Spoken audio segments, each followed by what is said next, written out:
What if there are no heroes coming?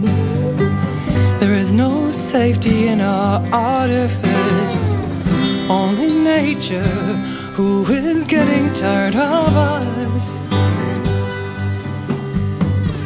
I hate to say it like I know, 'cause I don't know.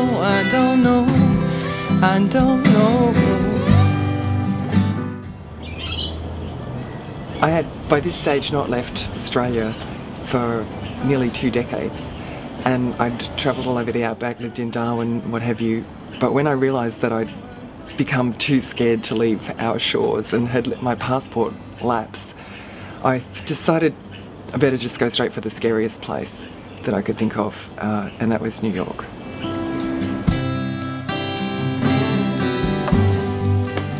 And the songs that I took with me, no one had heard most of them before. So I flew over there with my songbook, and it was the middle of winter.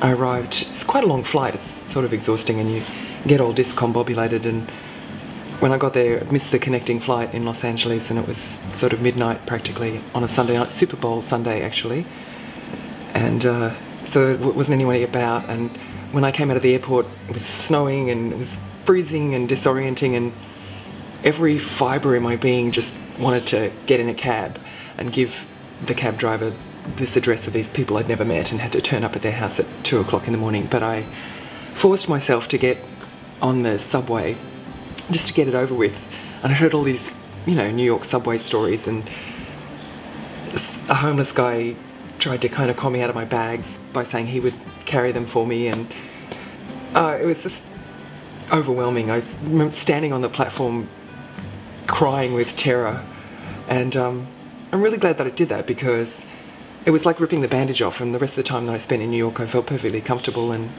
wasn't afraid of the place at all, and it was the setting of one of the great adventures of my life, so yeah, it's good.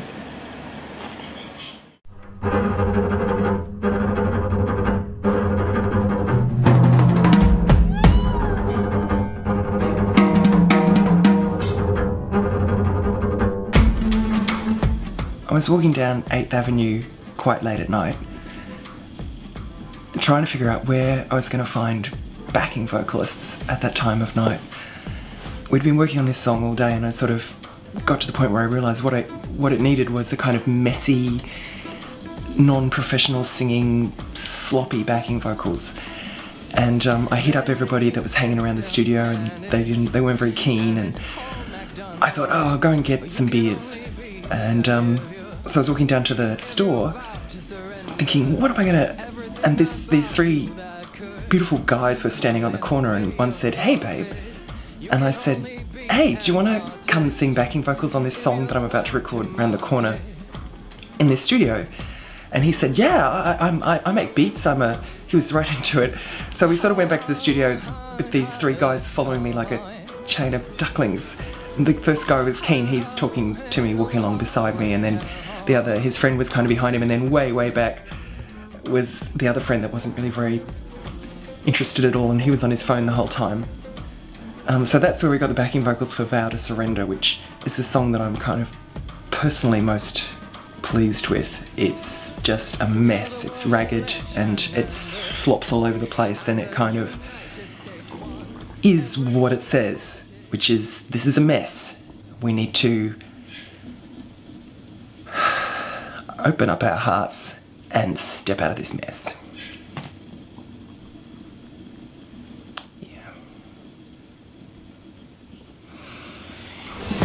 Say you don't remember voting for the United States. You vote with your pocket every time you spend money. I have made a promise to the landscape around me, not to let the promises of advertising confound me.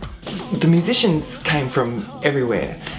So some of them I recruited on the subway, or those guys I met in the street or friends of friends. Some of them were in Melbourne, some were in New York. I took with me a bunch of tracks that I'd recorded here with Brian Abrahams, the jazz drummer, and a couple of other dudes that were just very out in the jazz sense. They were so wild and hairy that it was really hard to figure out where we would shoehorn the vocal in, because I had said, just improvise, and they took me at my word. And that's why I called it Cathoel and the New Government, because to me the new government is going to have to be different from the old government, and it's going to have to be anyone really who wants to step forward and take responsibility for something that they feel strongly about. Everything dear, how cheaply, so busy. See, being in New York, I felt a bit like a strange species. But then the more that I encountered people, the more I found what we have in common, and sometimes I think about the parade of animals, you know, slimy, furry, scaly creatures kind of disappearing over the horizon as we make them extinct one by one. And I think these are our dear companions. You know, as far as we know, they're the only other living creatures in the whole universe. It's going to be so lonely without them.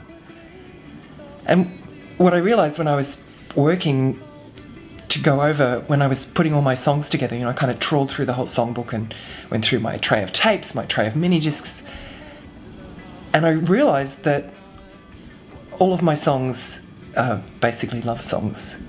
There's the interpersonal, you know, love songs about one person, and then there's the songs about the state of things and where we're at. And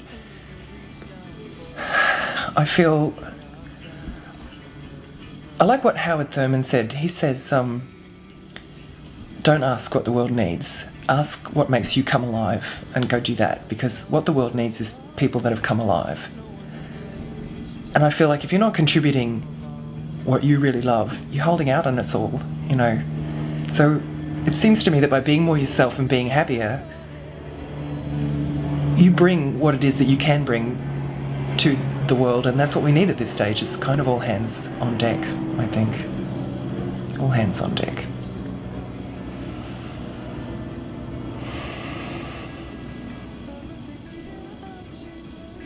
So busy, sweet days rolling by so quickly, so easy.